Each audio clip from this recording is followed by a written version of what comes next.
CIS and Senteon webinar series, a deep dive into the CIS benchmarks.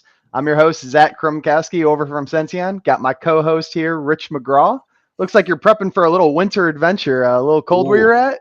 It's cold in upstate New York. Yeah, I live a little bit off the grid, and I heat with very expensive propane fuel, so it's not turned on yet. Hey man, off the grid's a good way to live. Hopefully we all get there one day. I heard it's a gas.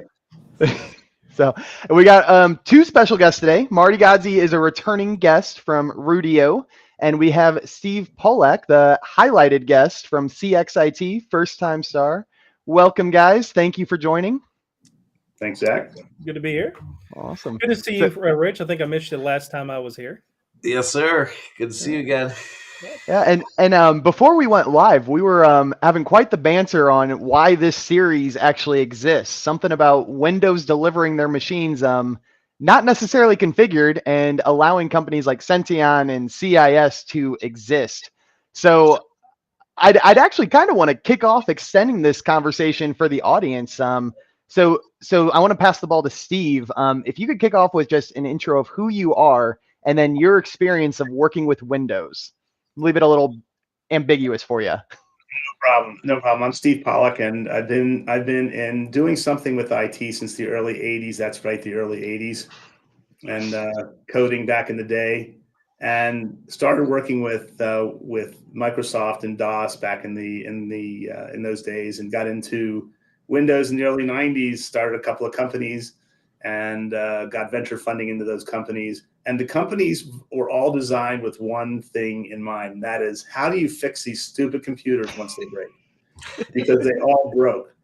And the first company was an upgrade shop where we did upgrades in about an hour, kind of like LensCrafters. The next company was PC on Call, where we put the whole computer service business inside a truck, took it out to the customer site, did all the work there, and did it in the vehicle. Whole computer in the truck. We got to 7 cities: Cincinnati, Columbus, Cleveland, Atlanta, Charlotte, St. Louis, and Indy. We had mobile service centers, mobile PC service centers with a double workstation in the back. Initially, it was an AV switch with VGA cables, turntables. You strap the computers down, electric and everything in the truck. So we'd go on site and be able to solve the problem. And we were before the Geek Squad. We were actually courted by Best Buy. And unfortunately, the people that came in with the money, there's a big check on my wall that for $18 million that I didn't get any money out of. But I did start the business, and it was good. But the point is, from the time on, I wrote a business plan. Wait. Oh, this is good. I love this. Wait. I can't. There it is. Nice. Jiffy right. Tech. Can you see this? A little bit. Can you see the date? It's fading out. The time is timing out, so it's fading out. It's like Back to the Future. It's like a hologram. March 31st, 1992, I wrote that business plan, and in it has a computer maintenance organization, which is essentially an MSP. It has antivirus. It has backup. It's all in there. It's the same business plan. It just talks about 386s and 486s instead of what we have today. It's the exact same thing. Nothing's changed, including the fact that the motherboards today are still the same format as they were in the early 90s, which is insane. I think we need to highlight this a little bit more, Steve and Marty. I know you have some experience yourself. I mean, what you're saying is that basically that business model, the core of what a managed service provider is, I mean, at its core, what's changed in what'd you say, 40, 50 years? The complexity and the risk level, the bad guys have gotten more and more sophisticated, and really that's what it is.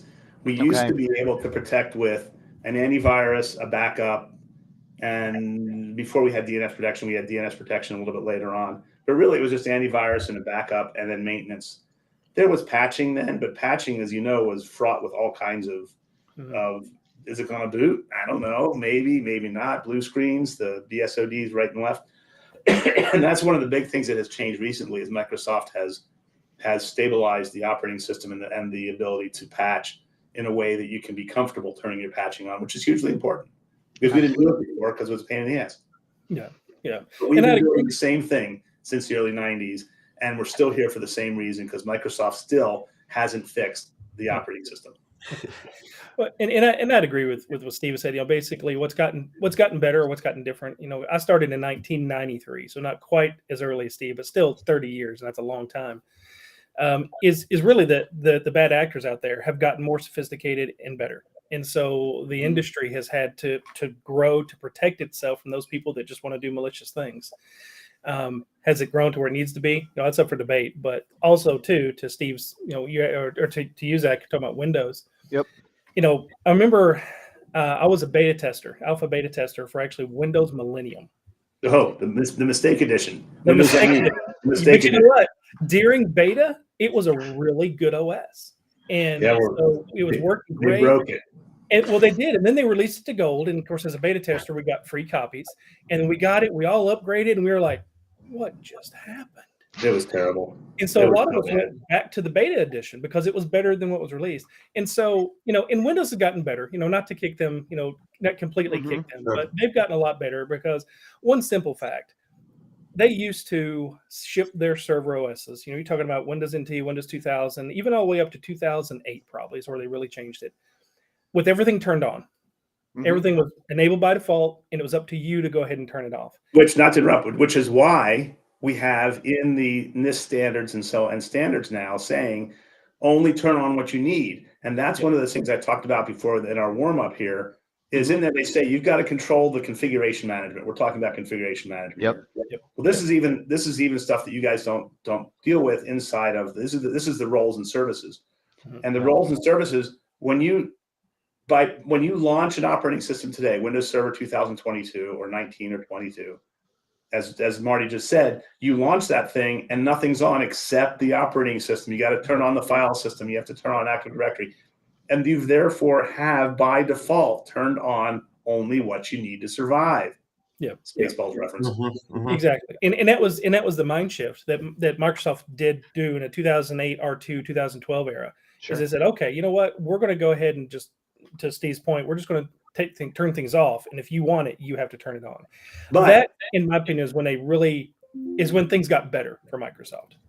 Well, but they didn't do it for the PCs, and the PCs are the avenue of back. Correct. Yeah. Yeah, and Steve and Marty, I think you both had said, back in the day, you were able to protect yourself reasonably well by controlling settings best to your ability and having basic tools like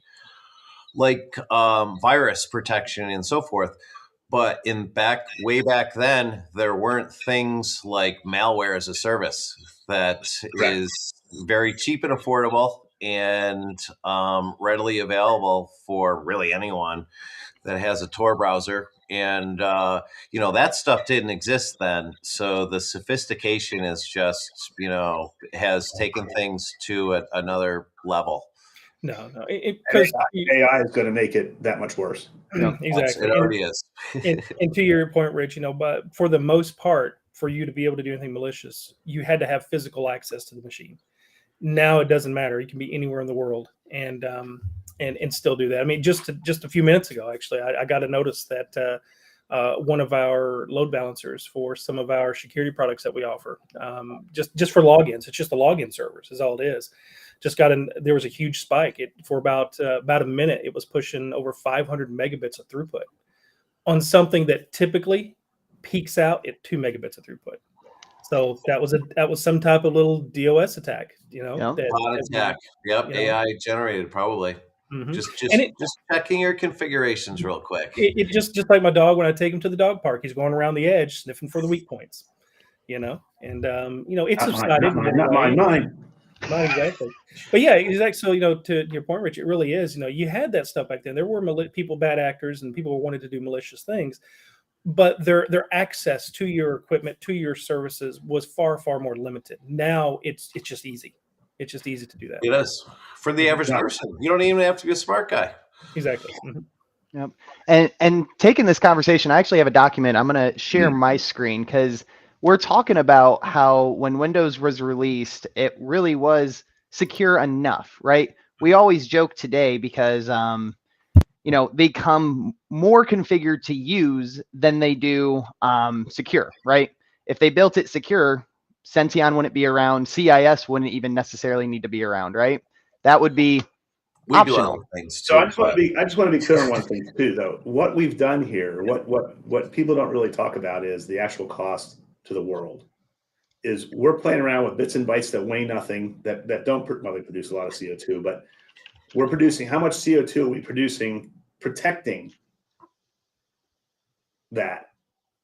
How much, what is the what is the effect on the world from the standpoint of cost to businesses, to consumers, because they now have to worry about this stuff? Well, the casinos in Las Vegas just validated that it cost them over $100 million for the recent breach. So, they're bigger than most, bigger target than most, but it cost them over $100 million. It was $10 million in remediation and the rest in downtime, lost business. Yep.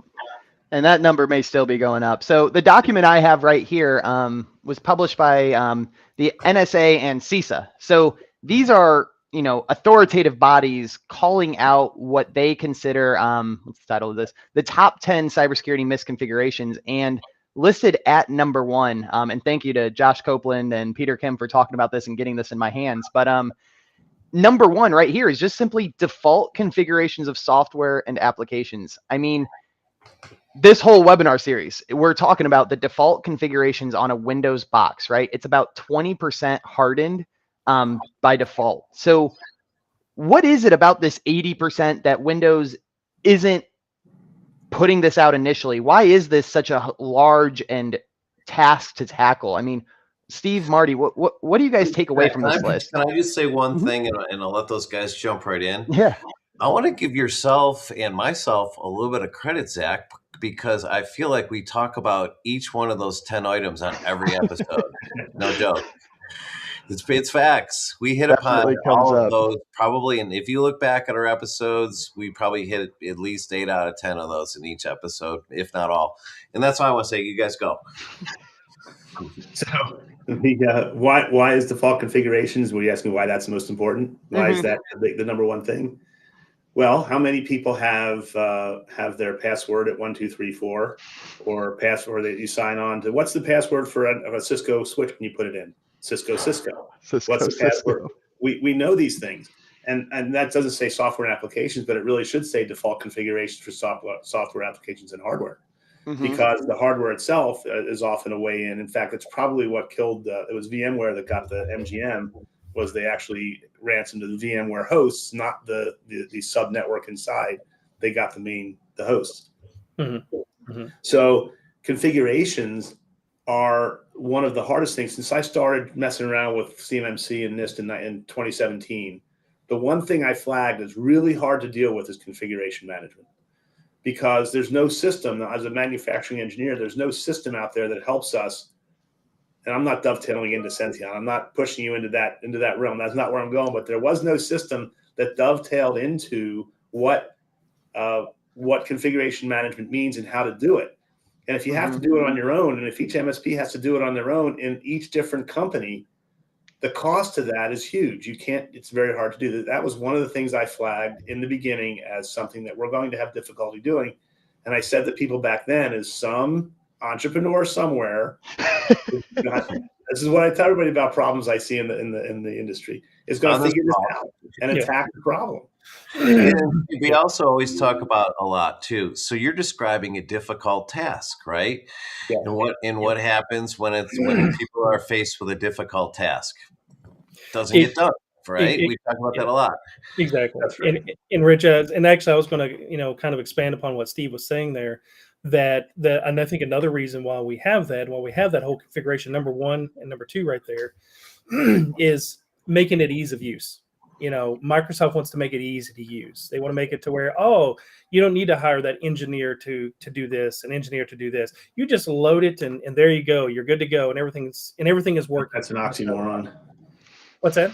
Microsoft and easy to use. Yeah, it's easy, and it's right there on the packaging. It says easy to use OS, and that's the reason that people who use Linux, for example, not saying one's better than the other. I don't want to. That's a whole nother conversation debate, but that's why you find that the average skill level of someone who lives in a Linux world versus someone who lives in a Microsoft world are quite a bit different, because Linux, when you install it, nothing is turned on. Nothing. I mean, I would feel comfortable taking a Linux machine and loading it up and then putting on the raw internet and just letting it sit there. because you know what, nothing is going to get into it, especially if I don't turn on SSH. So I think it boils down to as well, not boils down, I think, to expand upon what Steve said, not only from that standpoint, but also standpoint of ease of use. They want these things easy to use because they want people to adopt it. They don't want them to think they have to go and spend now thousands more dollars to get a qualified engineer to come in here and set up their server. Yeah, I like that sentiment a lot. I think you phrased it well. And Steve, I want to go back to one thing you said. You know, you noticed in your years at some point this was going to be a challenge that we need to tackle. When did you document this? How long, if you don't mind me poaching, how long did this sit unattended and not done, even though you knew it was an important security measure? So I wouldn't say it was undone, but I would say, you know, we still were careful in what we did with our servers and how much, you know, we didn't turn everything on the servers. We definitely, if they were an IS server, they were an IS server. If they weren't, they weren't. So we still did things like that. We still loaded operating systems. We didn't believe in this. We sell only refurbished Dell systems, and they are clean. There's no bloatware on them. And so our systems are by default pretty basic, the basic operating system install. And we make sure that we have a good antivirus, SentinelOne or something like that, running. And we're a big fan of ThreatLocker. And when you put those things on your system, configuration matters much less when you have a good preventative wall in place. And I call it the Brita water filter approach. Pour all the crap in the top, what comes out the bottom isn't likely going to kill you. So with configuration management, and really with configuration management, you're talking about the final percentage of risk that you're trying to get rid of with your client. It's not the first. That's really good. If it's all you did, it's really good. But because we already have these other tools that prevent the mobile code from running, that manages your antivirus or your EDR, that I'll look at the list here. Patch management is handled by RMMs now. Network segmentation is a little bit of a problem, but relatively easily handled. Network monitoring is another one that is an area I believe that is underserved because they're not looking at what's really important. What's really important is what Marty found. What's really important about network monitoring is, one, lateral traffic, lateral movement, which ThreatLocker NAC eliminates anyway. You can't do it. But if you eliminate a lot more than that too. They're pretty powerful. True. That's one of their NAC, the network access control. But if you allow, I forgot, and I lost my train of thought there. But the network monitoring. If you're not doing enough network monitoring, you should be able to see on your network data traveling, because really what you want to care about is not the activity on the computer, but the people sucking the data out, called data exfiltration. And the only way you notice data exfiltration is by X amount of data going to some place it isn't supposed to go over a period of time. And nobody is really addressing that in a way that I think is super simple. Hint, hint, you entrepreneurs out there that might be looking at this, what we really need is a zero trust. Where's my traffic going? Tell me where all my traffic is going. And then lock that down so I know that I don't have any major data exfiltration going anywhere except to my backup provider, Axiom. If it's going anywhere else, I want to know why. Maybe I might be transferring it to a hosting center. I want to know that. At least I can be aware of that.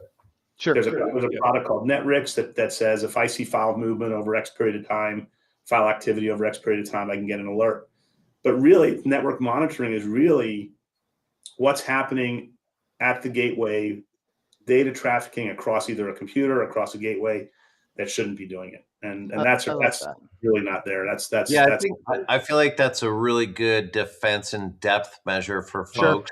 You know, the user behavior analytics, which, you know, became popular a while back, that add a lot. But what you're talking about, Steve, I think even goes a layer beyond that, which is really necessary as well at this point in time. So, got it, Marty? Yeah, I was going to say, you know, to the last, I think I wasn't on it. I think, Rich, you guys were discussing with another individual about monitoring Windows events. And I remember I kind of commented on one, somebody I mentioned about logon, instead of logon failures, also logon successes, right? And, you know, one of the things I brought up, you know, again, that's just an indicator, you know, like talking about what Steve talked about exfiltration and stuff. You know, logon successes can be an indicator of a breach as well, or a potential breach, you know. Right. If I have Rich here, he only works Monday through Friday, 8 to 5, and I know that as his employer, then if I see him log in and Saturday at 2 o'clock in the morning or Sunday at 2 o'clock in the morning, and he's successful. Well, most people wouldn't really pay attention to that, but I'm like, well, hold on a second. He only works Monday through Friday. I bet he just got compromised. And so that should flag security to then go through and say, okay, we feel this is a compromised account, and then take the steps from there. And there's people monitoring for that. SOC monitors that. That you go to Active Directory, and I'm getting nailed because one of our Fuse Internet or Cincinnati Bell Internet accounts apparently has been flagged on the internet as being a bad actor. So now everybody's logging on from their office, and it's saying, hey, this source of this is bad. Yep. Now, I want to... Maybe you could put up Chad's comment. We could talk about that real briefly. Oh, yeah. Toss on the comment. I didn't see that one come in. Let's see. So a portion is tough. Anyone worth their salt is obfuscating the process of moving the data through trusted processes and through common ports. What would you guys kind of say to that comment there? You are absolutely correct. However, it's going somewhere. And that somewhere is an IP address. And it doesn't matter if that IP address is obfuscated as a local IP address or something within the... Now, if they manage to obfuscate the place it's going as the same IP as your backup provider, which is highly unlikely that they could do that. But if they would have to be in your network to find out where that is and really build a plan to do that. But the point is that and exactly what Chad said is, this is what needs to be protected by this next level service entrepreneur, and anybody that's got an agent on the system should be able to do that and say, I'm looking at data leaving my system. Where is it going? I know that place. That's an internal network. It's good. And if it's daisy chain, it goes through the next computer. I don't care if it's going 443 or 80. It doesn't matter. It's going to a place that is not there. And if I see a trickle, so it could be a long-term flat line trickle of 2 megabytes per minute, or it could be a large spike of a gigabyte an hour. You just don't know. But that change or that alternative, and that's an AI screaming to be exactly automated. It's just going. It automated. And just to what Steve just said there, I was, as he was talking, I was thinking the same thing. Really what it boils down, to put it in a simple way, but it's not simple, to Chad's point there, is trending. Trending and knowing where things go. If you're not watching trending, then, which is easy to watch, really. If you're not watching trending, you don't get that indication, because if you're going to know what your trend is, and if all of a sudden it starts going up, then again that should kick off a process to where security goes, this looks. Allow me to summarize. Trend is odd. What's that? So I'm a pilot, so I have to bring flying into everything. In fact, I have this concept where I'm going to do the flying IT guy because there's so much relationship. I love that. When I fly my airplane and I want to fly instruments and I want to be accurate, I got to stay at, I'm allowed plus or minus 50 feet. And if I'm not flying on autopilot, I have to look at 6 instruments or an EFIS display and understand where my airplane's going. And the one instrument that tells me where that's going is the rate of climb for altitude. Rate of climb is instantaneous, and I see it go up a little bit. If I'm watching that and it's sitting here at 100 or 200 feet, I know that in the next 2 minutes, excuse me, I'm going to be 200 feet higher. And that's bad. That's going to bust me. So that is that rate of climb. And that's what we're looking for in really everything we're doing. And the whole configuration management part stops the ability of the bad guy to start the data exfiltration. So data exfiltration management and control is really the last thing if you have all this other stuff in there, but it could be a big thing if you don't. It could be the one thing that saves your company. Who knows if MGM gave up data? Do they know? They really don't. Sorry, I apologize. No, you're good. No, and Chad did have a this area of this whole thing, this concept, and having these conversations is the best thing about these kind of things, because they expose the weaknesses, the little weaknesses. And I swear that if we could get all these groups in a room, the 5 things besides the 10 here would surface to the top, and some would say, okay, let's all get together, let's do that one. Well, I can hear it in the background. Henry, who's driving the show here, he's taking mad notes, and I know Senteon's very extensible. So, we could see Senteon adding new features in the future. We'll see. Now, I love that summary, Steve, and I love relating things to real life. Want to take one more piece before we really dive into the topic today of the MS Security Guide. So we talked about when you first started, that antivirus and that backup, that was enough.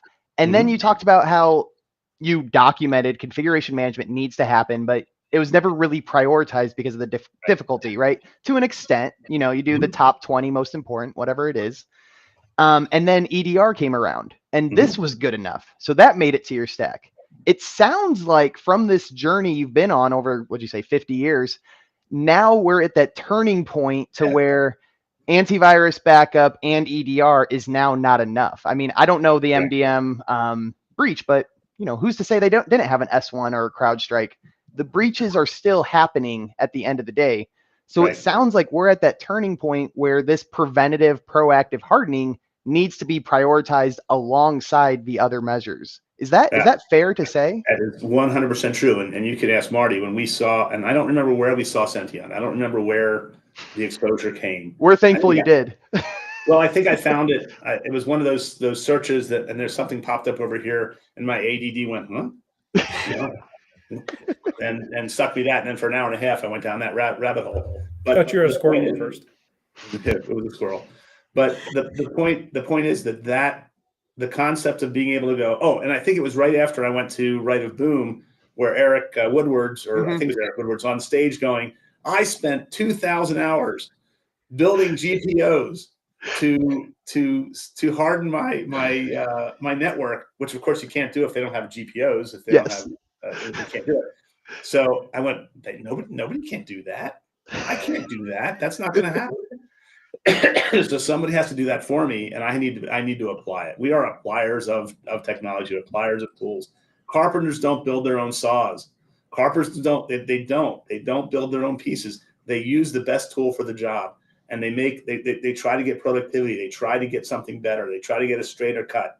And damn it, this particular product gets us the straighter cut, the consistency that we want, and then tells us about it. It gives you the telemetry. It tells you the alert. Mm-hmm. Yep. And Eric's been on the show. We had a great episode with him. That was fun. Yep. Absolutely. All right, guys, we bantered a little bit longer than usual, so we do have some settings to get into today. The category today is MS Security Guide, and this is made up by a variety of settings, but I think we'd all agree the ones we're going to be talking about today are highly valuable and should be done across the board. So at a high level, guys, before we get into these attack techniques, why is this section titled MS Security Guide? What makes up this section? Well, I mean, would you say is that a managed service security guide? Is that what you're saying? What is MS? Or I think it's Microsoft. Okay, gotcha. Yeah. Well, I think what makes it up really is to what it has there is exploitation methods. How are they going to be able to exploit or get into your network? What methods are they going to choose? And of course, there's more than just those that are listed, but I think this security guide is listing a lot of those that are most critical and things like that. So to me, when I'm looking at the MS Security Guide, is just listing those as, hey, here are some things you need to, at a minimum, be mindful about on how people can infiltrate your environment. Yep, and I would agree with that. I mean, this is a category, just kind of a collection of best practices, right? It's not dedicated just into network connections. It's not just dedicated to user rights assignments. This is kind of Microsoft's, this section, focus on it. This is the security guide at minimum. Get this done. All right. So with that out of the way, let's highlight some of these MITRE attack techniques. And if you guys can just call out a couple and talk about what they are, and if applicable, mention why they relate to this topic. My favorite one out of all these, let me make sure, is my favorite one out of these is vulnerability exploitation. Vulnerability management, whatever you want to call it, knowing what you have, knowing what I call it, we actually have we private label it as we call it CX Exposed, because we want to know the skeletons in the closet. And that's actually the icon for it, is a skeleton, because you don't know what you have until you know what you have. And good vulnerability management is, in fact, the single most important tool, I believe, in your toolbox for ongoing MSP work. That's where you go if you have the right tool. And a plug for Connect Secure here, but that program built by MSPs for MSPs does the vulnerability management, tells me what I need to know, and lets me then act on the other things that are there to stop those things. It tells me I need the other ones. All the other ones in there that are on that list are part of the remediation plan developed by something I hear a lot of the time is these vulnerability scanning tools, right? There's a lot of these out there, but one of the challenges is it calls out all the things wrong, but then you have to dedicate time to figure out how to fix it. What's that process look like today for a mature MSP like yourselves?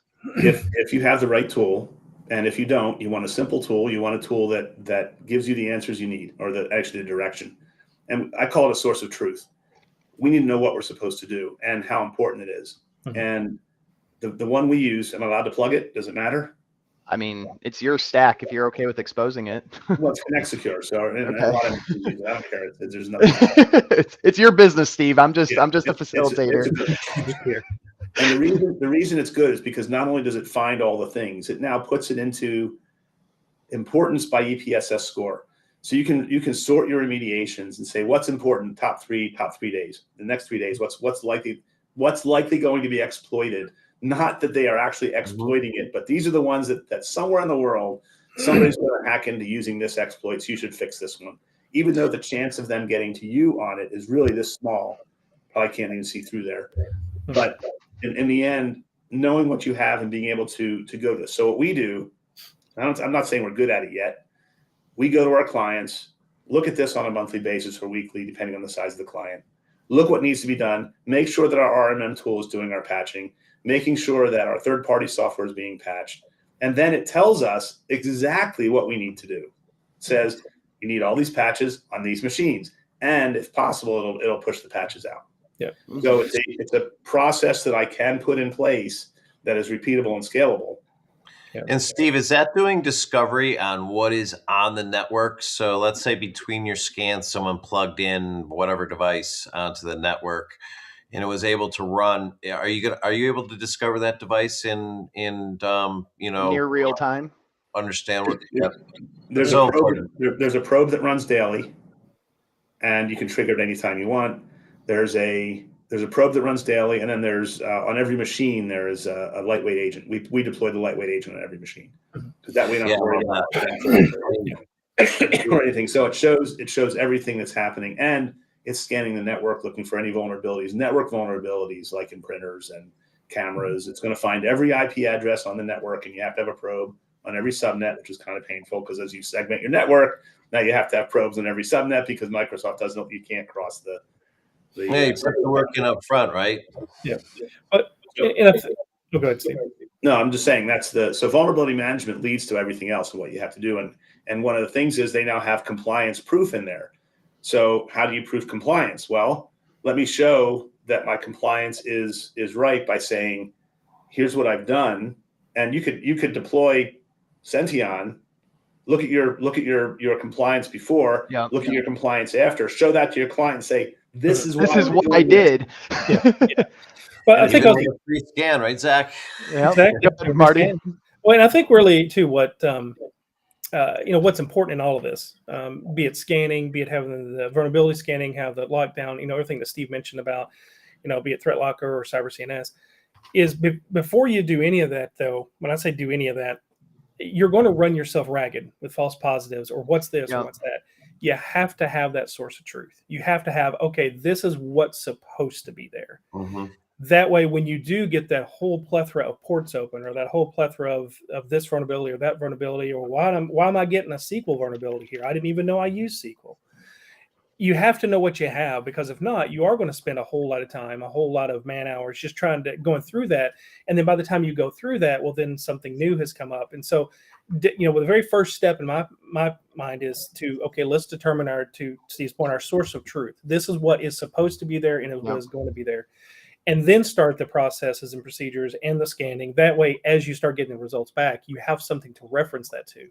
Because with no reference, I'm not saying it can't be done, but with no reference, you're going to spend a lot of time weeding through the noise versus getting and looking at the real data that you're wanting to see. That's kind of a detailed description of the CIS critical controls, control number 1. Mm-hmm. Spot on. All right, let's call out a couple more of these before we dive into the settings. We do only have about 8 settings today, so we should be running right on schedule. But let's call out a couple more of these. Marty or Steve, you want to take another one? Sure. Let's see here. What's a good one? Actually, let's talk about credential theft. I talked about earlier about logon successes.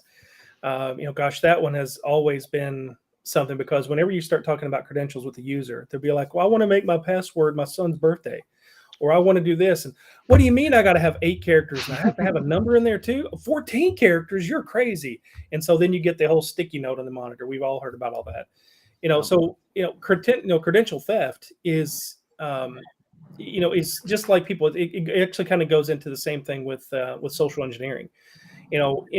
I've always said this too, and I always believe that the weakest point of any security plan is not the computers. It's the person sitting in the keyboard, 100%.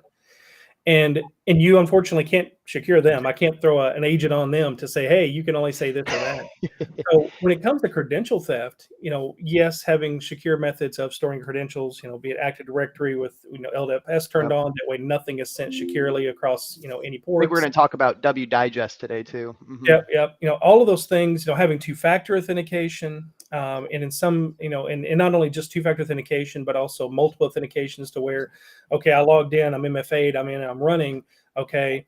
Now, every so often, I have to re-authenticate depending upon what I'm trying to do. And even base that, even have a re-authentication based upon the action. If I'm just viewing a Word document, then okay, I don't need to re-authenticate. But now I want to go over here and make a change to a setting of some type.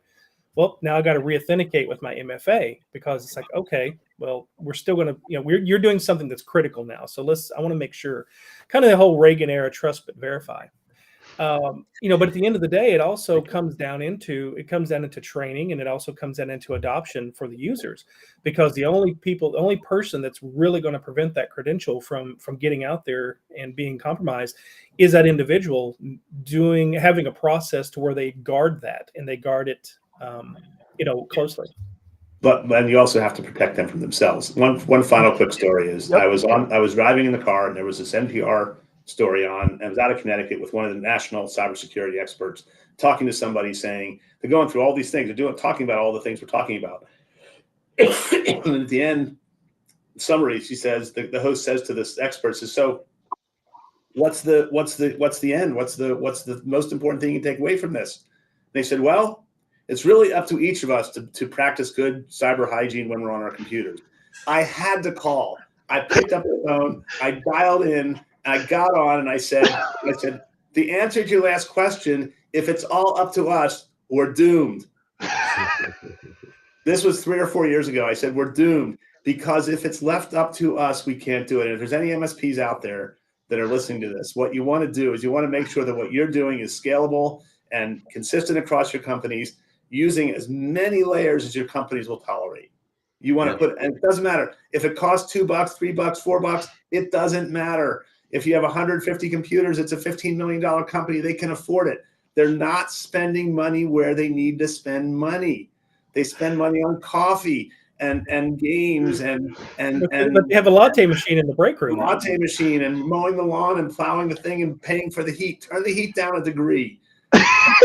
Pay for cyber hygiene. Pay for IT. IT is the one thing. It's from the city slickers. What's the one thing? IT. Without that, your business dies. It's gone. Yep. It's out of business. Protect it with that's your one thing you protect. Your data's there, the gold mine, the millions of keystrokes you enter in as all investments in your business every day by all your people. Protect that. Yep. And that's what all we're trying to do here is make sure that is getting out there, and configuration management. Hardening is now easy. And let's move on. Yep. Rich, do we just end 20 minutes early and just mic drop with that and just no, spot on. Love this. One of the things, just real quick on that, I think Microsoft does do a good job at with some of the recommendations here, and it really goes along with what Steve is saying is, how do we protect people against themselves?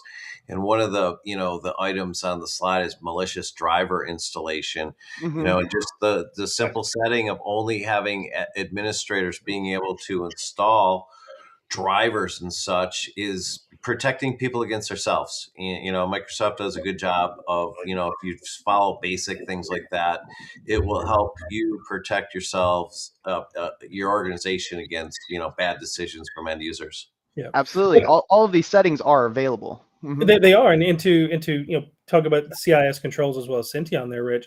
That's one of the things that I do like about Senteon is, of course, it gives us that ability to to keep those controls and keep those things turned on at all times. Is that inability for a user to go in there, even the UAC control, talking about that control. By compliance, you turn off UAC for users. They don't even get the prompt. So even if I go on, and install an application, how it used to work, or how it works by default. Let's actually use that term, works by default. A normal user's logged in, they go to execute some of these admin privileges, and right there at the bottom, you see a UAC prompt. Well, Senteon installed, being compliant, they don't even get that. It says, sorry, you can't do this. And that little thing. So what does the tech do? Now the tech goes, I gotta log out and log in as a thing. Well, what you do, yeah. But if you get your RMM set up to deploy all the programs that the customer uses, you don't need to log in as the user. You can do it with your RMM. Then, of course, you have to protect the RMM. So at the daisy chain all the way back through, you got to zero trust your RMM so people can't get in there. You have to zero trust. That's why the layers are so important. That's why having the multiple things, because even if you have the right configuration, you have multi-factor, you have user account control turned off, you have all those things, it's still one more thing. Somewhere there's a single point of failure. It's just trying to push that failure down to the point where it's just likely to happen. Let's get in there and play. Exactly. I just thought of a new product. I'm going to create a product and call it Security Lasagna. Because lasagna has layers. Gotta have layers. Mama's IT. Let's get into these settings, guys. All right, so get away from me, buddy. Plenty of business models to walk away from if you got entrepreneurs in the audience. So what we're talking about there, defense in depth, again, that's really what CIS screams. It's hardening all these settings, having your EDR in place, having your backups, antivirus, all these things on top of each other, making it that point of failure less and less exposed, because you're never going to be able to eliminate every point of failure, but mitigating the risk and hiding it more and more. All right, first setting, going into this. Steve, you're going to take this one because you just said UAC literally. So we at CIS, they recommend to restrict apply UAC restrictions to local accounts on network logon. So can you just give a high level, what is a UAC? I mean, and why is this recommended to be enabled? So user account control, if you don't have it enabled, when you go to load something, let's say you're, even if you're an admin, if you're an admin on your computer and you have UAC turned off, no matter what you install, it's not going to yell at you.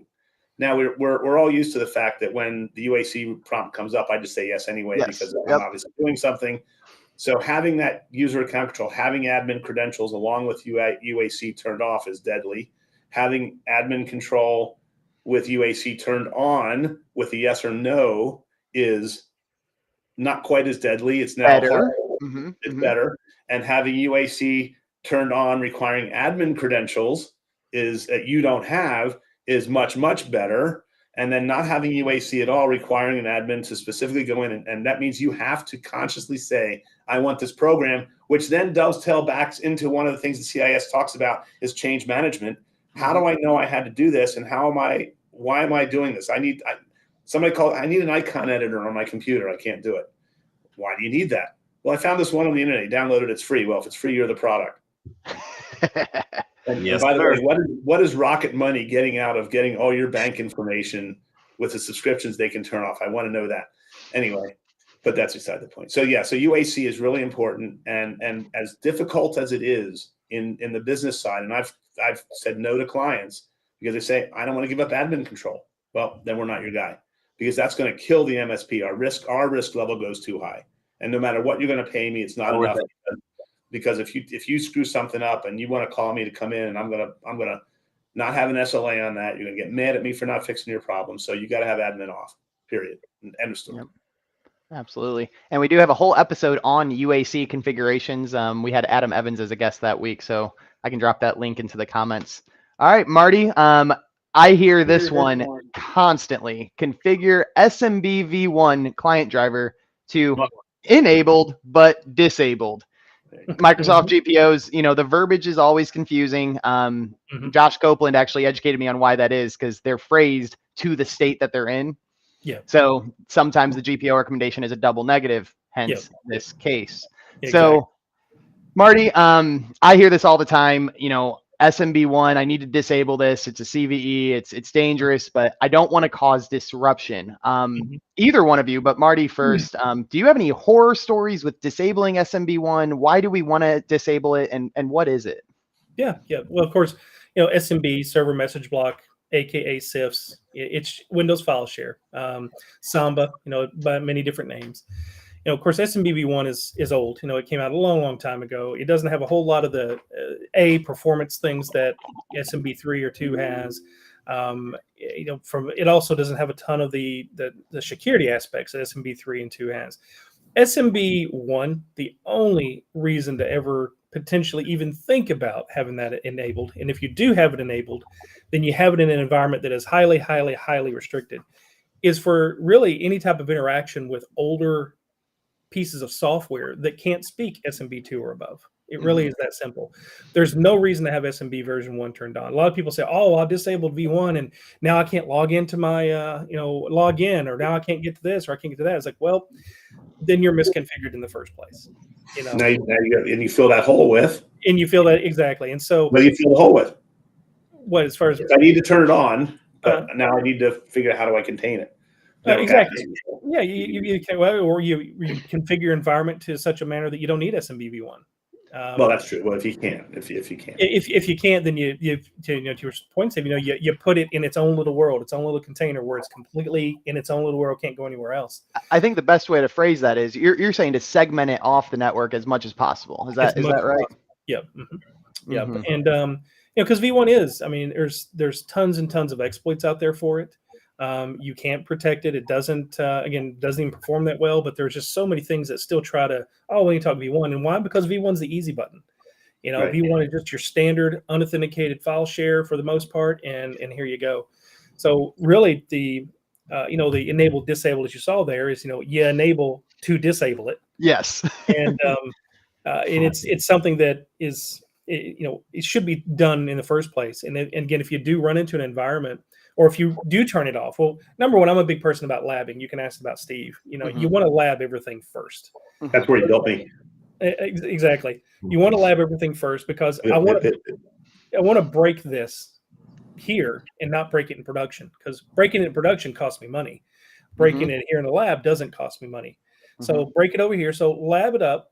See if, when you turn it off, does it break anything? If it doesn't, then you can feel pretty confident. You can go ahead and move it over there.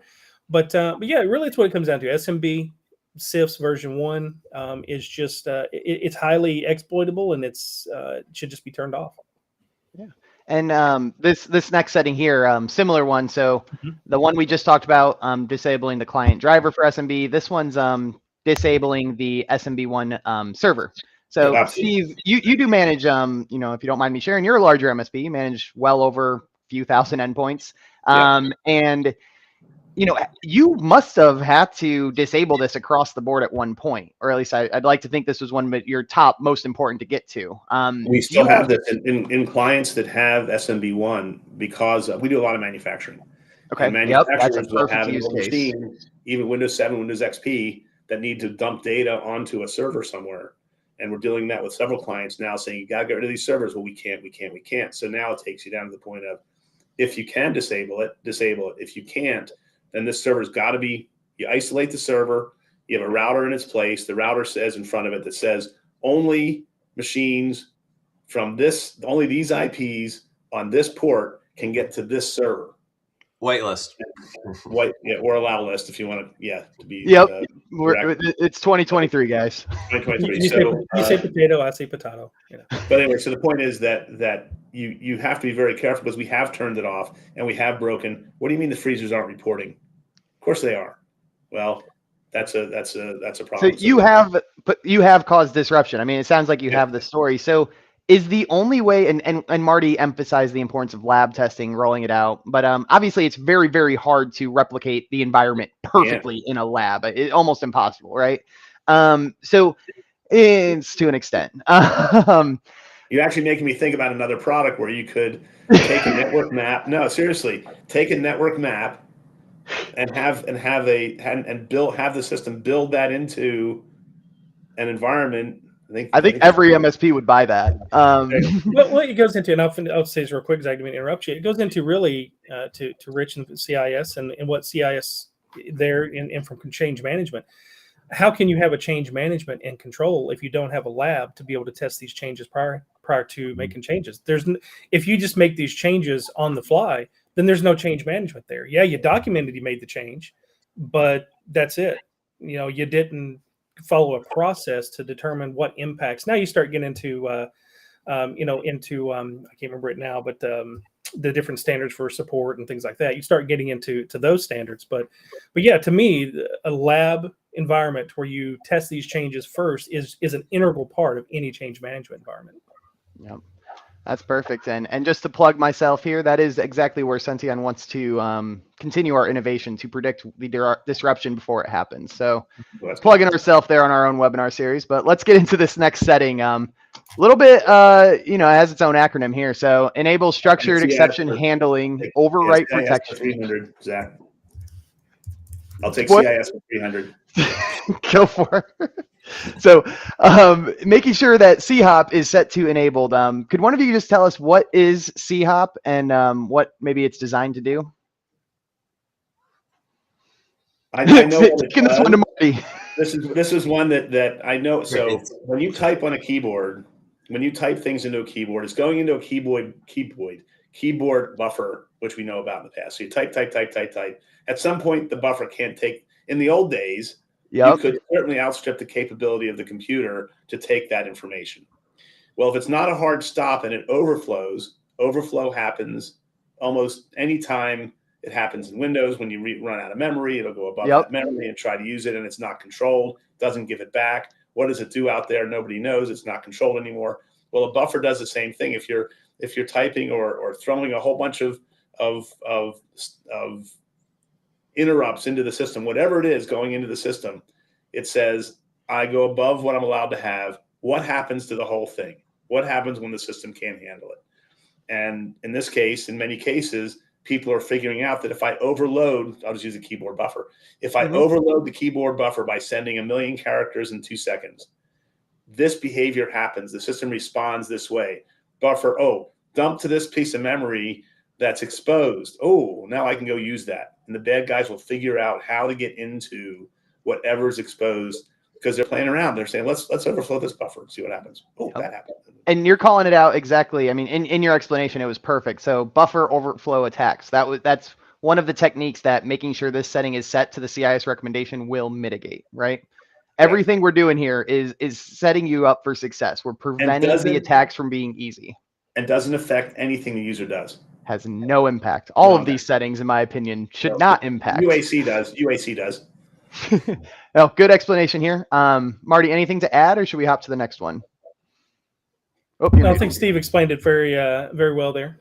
It really is just a buffer overflow. To its simplest form. It's just taking advantage of certain size registers. Of course, it's getting harder and harder as you get 32-bit 64-bit registers and things of that nature. But it's just overwhelming that process to go. So I think he did a good job with it. So back to the program execution, because it may not be the operating system, but maybe a third-party piece of software, like a PDF editor, just out of the blue, just a PDF editor where they know how to edit all these things, but they got to maintain a list of when you open up a PDF, it's got to somehow store all the characters and the spacing and the line 112, line 12, character 12, 24.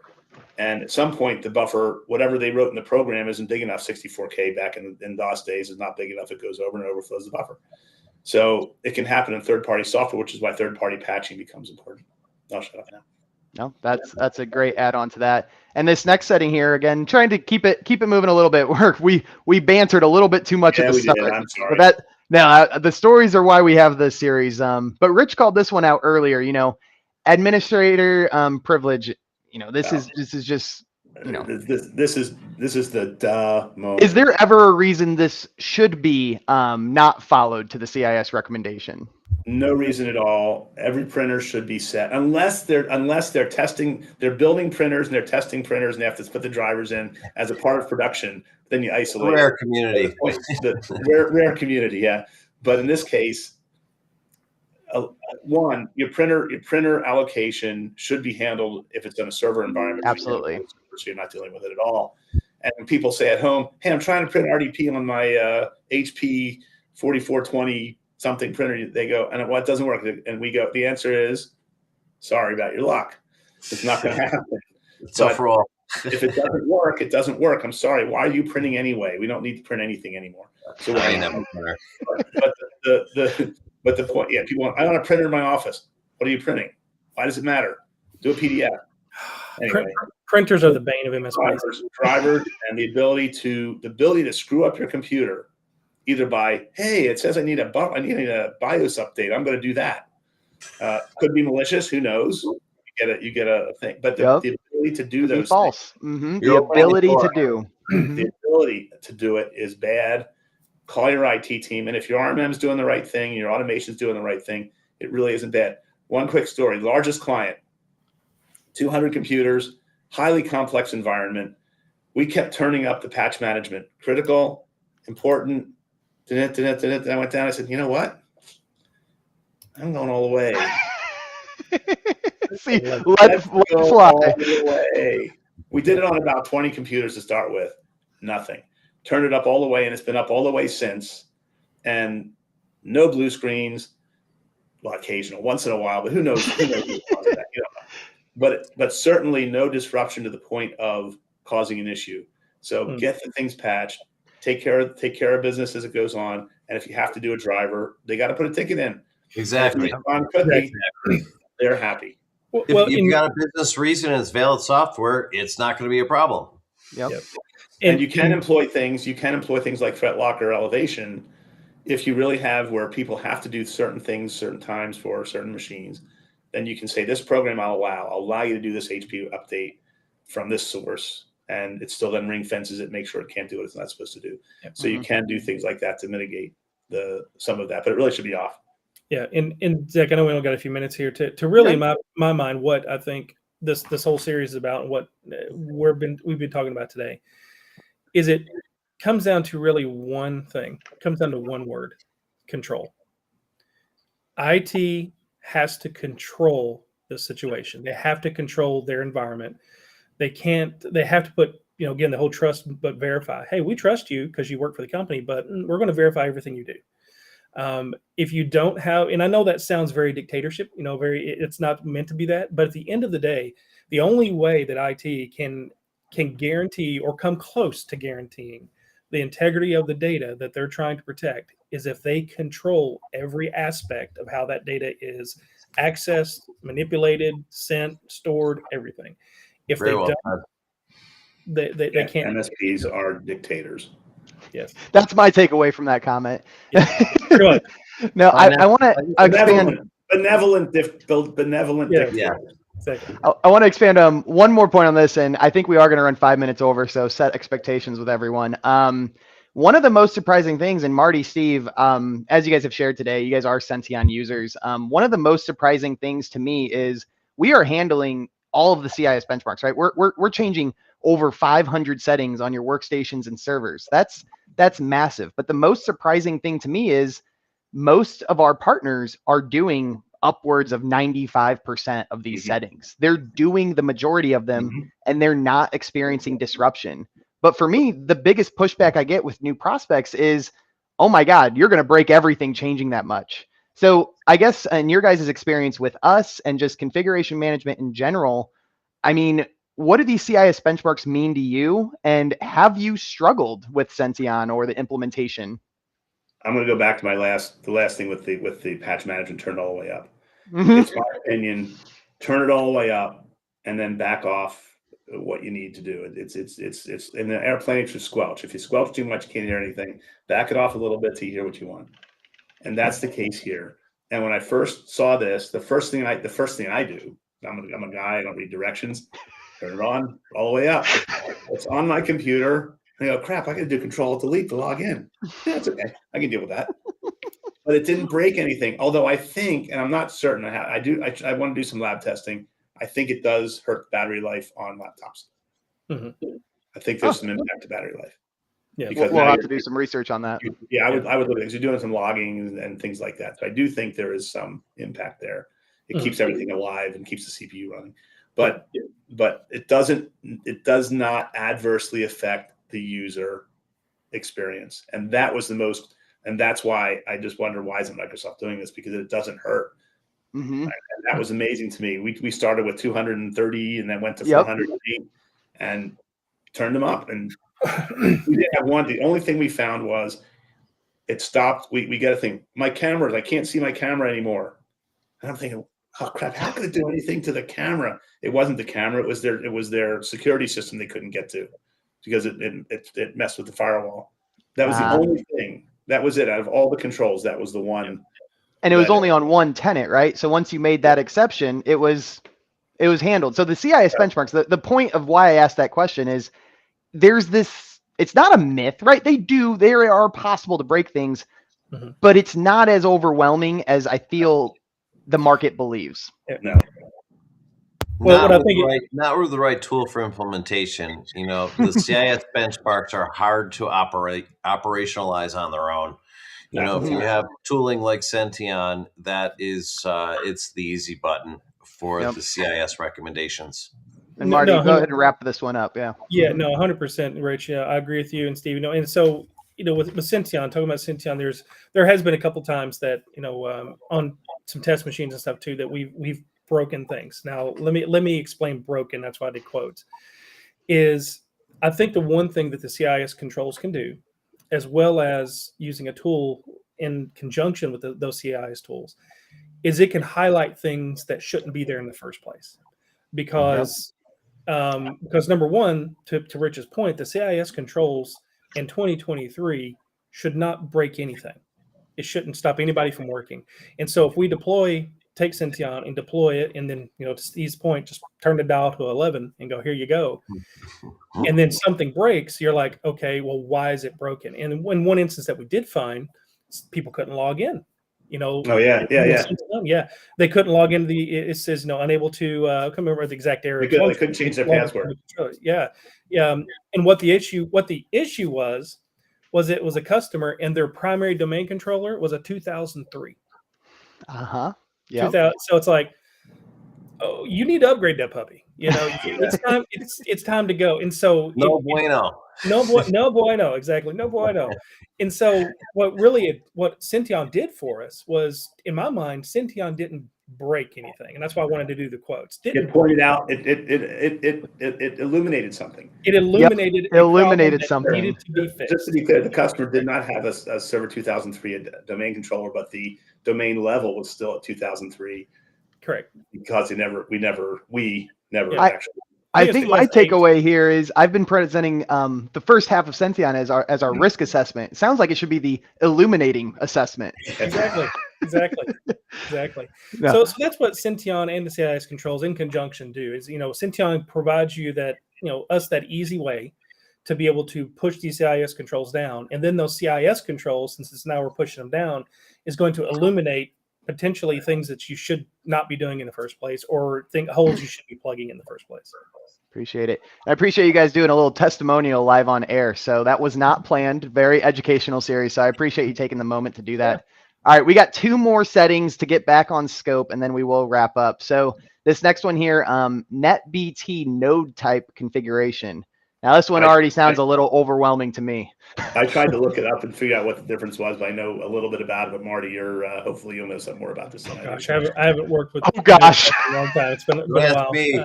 I'm tapped out. What's that? All I can tell you is it's how you tapped out. Gosh, I haven't thought about P-nodes in a long time. It's how systems talk to each other. Yeah, and the ability to have a point-to-point or a group ability to broadcast or not broadcast, I think. And there's multiple settings, and when I see something like this, I go, well, why don't I know about that? And I really don't. But if you turn it off, it doesn't hurt anything. If you turn it on, it doesn't hurt. You don't know. but it prevents. I think the answer here, and this is it prevents the bad guys from doing more network discovery on your system in a way that isn't expected. It's all about communication. I know that for sure. So I think that's a good summary on that one. And I can drop more in depth in my newsletter. So we'll get to that. All right, this last setting here, W digest authentication set to disabled. So this is going to be talking about that credential theft that Marty talked about at the beginning. But talk to us about W digest, guys. I mute myself. Good old W digest. Well, it goes back into to the authentication with Windows. Of course, we all know what the challenge response is for Windows. It uses LDAP in the background, things like that, and it's used with to disable it. It can store your credentials to put in memory in plain, talking about plain text there, to where, for example, I go to log in. How many times have you went to a machine and you're logged in, and now all of a sudden you pull your Ethernet cable and you can't get to the domain controller, but then you say, oh, I need to log in again. Well, guess what? Your credential is now stored as a token, and can be stored as the WDigest token within memory. It allows you to log back in without having to contact a domain controller. A lot of people use that. That's actually a big thing to use, but it really, now you're thinking about it, you have your credentials stored right there on that computer. It's stored in plain text. That's the key thing to point out. Mm-hmm. Wait, is that true? So I'm going to feign ignorance here. So are you telling me that when the person takes his computer off site and uses their known credential to log in, that credential is stored in plain text on the system? If this is enabled? This is enabled in memory. There's an LDAP token too, or a Kerberos ticket that's created. That's all encrypted and stuff. And it's been a while since I've thought about WDigest, but that's what it works with is that credential storing. By disabling it, isn't going to prevent them from using their domain password outside the network, or is it? Outside the network, yes, if you don't store it. Mm-hmm. That's the problem. Mm-hmm. But it's also too disabled by default in newer operating systems. So, but it still allows you to if you're on a domain, using the Kerberos tickets and stuff. Yeah, right. It's still you can still do this, but it's just not storing that password. You have to enter the password. Correct. Yeah. It's not. It's storing it. It's storing it as a hash token. Yeah, right. Token, but it's not storing it in memory. But if it's WDigest is enabled, it also stores it in. Right. So you can still do what you need to do, but mm-hmm. Yeah. Well, that's good, because that would if we had to disable that'd be a real problem. Mm-hmm. And I will say, just to note, the default configuration is actually not configured. So this is definitely something you want to do. Yeah, it's going to basically mitigate past the hash attacks and other credential theft. So very, very critical. Highly recommend to, at minimum, give it a try, see what breaks, or take on Senteon, run the evaluation, and see if you can handle it. Yeah. So, all right, go ahead. It's a credential caching mechanism is what it is. Mm-hmm. And so you want to try to disable any caching mechanisms that you can. Well, I'm going to get on my cash tonight when I win the $1.73 billion. So I got the winning ticket already. I don't know what you're talking about. All right, guys. We aren't going to have time for the Q&A section, but I do want to give you guys a chance. Any just concluding thoughts you guys want to leave here today with the audience? I'm just going to say, one, thanks for the opportunity to have the intellectually important, stimulating conversations. It's really important that we talk about what comes out of these little things. Are little tidbits of knowledge that some of us have or don't have, and it's those little tidbits. When I go to trade shows, I look for the groups that's sitting down on the couch with a beer and during the trade show, and just have these conversations, because you learn little things. Oh, really? If I use the word Senteon, someone, what's that? And then this going to spread. It goes out there. What's that do? Configuration management. You don't do that? Are you crazy? So being able to do this, being able to have a tool, not to plug Senteon, you got it up there on the screen. That's what we're doing here. That's why you're having these things, is try to promote. It's self-promotion. That's what we're all doing anyway. Promote education. Senteon's a side benefit. It's really important that you do something, whether it's Senteon or something else. Yes. You find it. It's really important. If you want to spend 2,000 hours going and figuring out how to write your GPOs, talk to Eric Woodard. Mm-hmm. Which don't always, GPOs don't always work. So computers off the network. What do you do about computers that aren't on the domain? The one that's in Singapore, how do you fix those? You can't. So you have to have something that works at the agent level. And as long as you guys are secure, we're secure, and we're good. Yep. Marty, anything from your end? Really it just comes down to, remembering what you're trying to do. Your job as the IT provider, the MSP, the internal IT department, it comes down to A, diligence, B, processes, and C, control. And, implementing these CIS controls, Senteon makes it simple for that. Creating a NAC and some other ways or other products that were mentioned today that makes that process simpler. And I get it, and most people get it, that all this stuff costs money. But then again, too, what is the cost of being compromised? And you have to weigh that against that. And very, very, very quick stories. I remember I thought I was going to get fired from a customer one time because he wouldn't invest. This was years ago too, like probably 12 years ago. He wouldn't invest in his infrastructure. He was, just not in a good position. So I said, well, if you don't have IT, you don't have any business. Computers. What are you talking about? I'm a freight company. I ship things with trucks. If I don't have computers, I can still operate. I'm like, oh, you can. So I walked up to his computer and I just unplugged it. And I said, now I'd like to ship something. Can you help me? And he just kind of looked at me, and he got this look, and he had another few words he used, but he just went. Bold move. That's the clean version, Rich. Yes. We need to do a commercial. Exactly. And he just looked at me and he says, "I get your point. Give me a proposal." And nice. So just remember, when I pulled that power button, I was like, oh, I just got fired. Right. That's what I was thinking. But just remember what you're trying to do. It's all, in control, as mentioned earlier, put things in place to do this. There's tools, and there's a plethora of tools out there, Senteon being one of them, that can help you do this easier. So don't let it costs too much money. No, yes, it costs money, but it's not as expensive as you think to do. Yeah. Spot on, guys. I appreciate you guys going over. We got to see my time management skills at failure level today, but that is perfectly fine. We're here for the stories, and I appreciate you both sharing them. Rich, thanks for joining as always. Oh, one more, Steve. Why not? Seriously, the world's a freaking mess out there right now, and keep your thoughts and thoughts and prayers don't really do anything, but there's some really bad stuff just happened this week, and no doubt. And it's happening all over the world, but this was particularly horrendous, and just shouldn't be tolerated. So absolutely, keep your thoughts, because it's really bad over there. I have friends there. It's sometimes hard, everyone wants to keep their presence active on social media and everything, but there is major things going on. So thanks for stepping away from reality a little bit today, having a break with us, but definitely keep everything in mind. So appreciate everyone. Thank you for joining. Thanks for those closing sentiments. And we are live every week. We attempt to do this every Wednesday at 1 p.m. EST. Next week, we have Kayla Williams, the CISO for Devo, coming in. And after that, we have Felicia King and Chris Johnson from CompTIA. Yeah, we got a good audience list coming up. That'll be a good one. I'm really excited for the next coming guests. We've had a really good run the last two and a half months, man. The guests have been out of this world. Really good. We've really been blessed. So, anytime you want me on here, I'll be glad to join. Have you had Felicia yet? No, Felicia's coming up in 2 weeks. She is a pistol. She is one of the most knowledgeable people I've ever. Well, there's the Felicia commercial. It's one to look forward to. Looking forward to getting Felicia on the show for sure. And if you enjoyed the testimonials today from Marty and Steve, Senteon does have a free trial. You can scan the QR code on this next slide and sign up, check us out, see where you currently sit with CIS. Cliff, if you can do the next slide.